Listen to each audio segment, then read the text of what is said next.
ಮೊದಲನೇದಾಗಿ ಜಗತ್ತಿನಿರುವಂಥ ಮಾನವರು ಯಾವ ದೇಶದಲ್ಲಿ ಯಾಕಿರಲ್ಲಕ್ಕ, ಈ ಜಗತ್ತಿನಿರುವಂಥ ಮಾನವನಲ್ಲಿ ಒಂದು ದೊಡ್ಡ ಹಂಬಲ್ ಏನಪ್ಪ ಅಂದ್ರೆ, ನಾನು ಯಾವತ್ತೂ ನನಗೆ ಮರ್ಯಾದೆ ಸಿಗಬೇಕು, ಎಲ್ಲರೂ ನನಗೆ ನಮಸ್ಕಾರ ಚಮತ್ಕಾರ ಸಲಾಂ ಕಲಾಂ ಮಾಡ್ತಿರ್ಬೇಕು ಅನ್ನುವಂಥದ್ದು ಒಂದು ಪ್ರಯತ್ನ ಮನುಷ್ಯ ಮಾಡ್ತಾನೆ.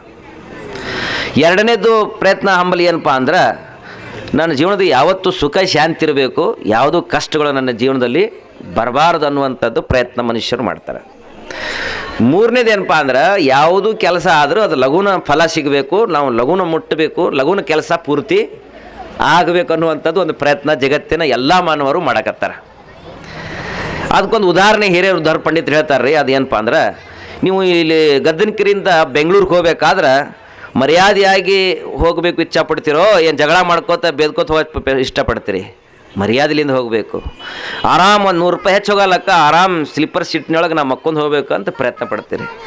ಅದೇ ರೀತಿಯಾಗಿ ಗದ್ದನಕೆರೆಯಿಂದ ಬೆಂಗಳೂರಿಗೆ ಹೋಗೋ ಮನುಷ್ಯರು ಪ್ರಯತ್ನ ಪಡ್ತಾರೆ, ಎಷ್ಟು ಲಘು ಆಕತ್ತೆ ಅಷ್ಟು ಲಘು ನಾವು ಬೆಂಗಳೂರು ಮುಟ್ಟಬೇಕು.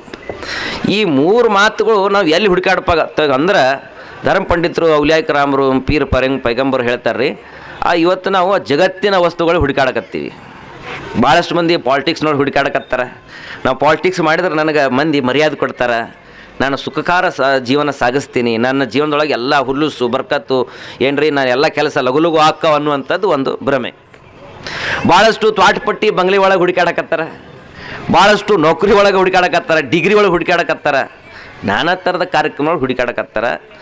ಆದ್ರೆ ಧರ್ಮ ಪಂಡಿತರು ಔಲಿಯಾಕರಾಮರು ಪೀರ್ ಪೈಗಂಬರು ಸಾರಿ ಹೇಳ್ಯಾರ್ರಿ, ಈ ಮೂರು ಮಾತು ನಿಮ್ಮ ಜೀವನದೊಳಗೆ ಬರಬೇಕಾದ್ರೆ ಅದು ಎಲ್ಲೈತಪ್ಪ ಅಂದ್ರೆ, ಯಾರ ಜೀವನದಲ್ಲಿ ದೀನ ಧರ್ಮ ಇರ್ತೈತಲ್ರಿ ಅವ್ರ ಜೀವನದೊಳಗೆಲ್ಲ ಸುಖ ಶಾಂತಿ ನೆಮ್ಮದಿ, ಅಲ್ಲ ತಲ ಅವ್ರಿಗೆ ಮರ್ಯಾದೆನೂ ಕೊಡ್ತಾನೆ, ಅವ್ರ ಜೀವನದಲ್ಲಿ ಸುಖ ಶಾಂತಿನೂ ಕೊಡ್ತಾನೆ ರೀ.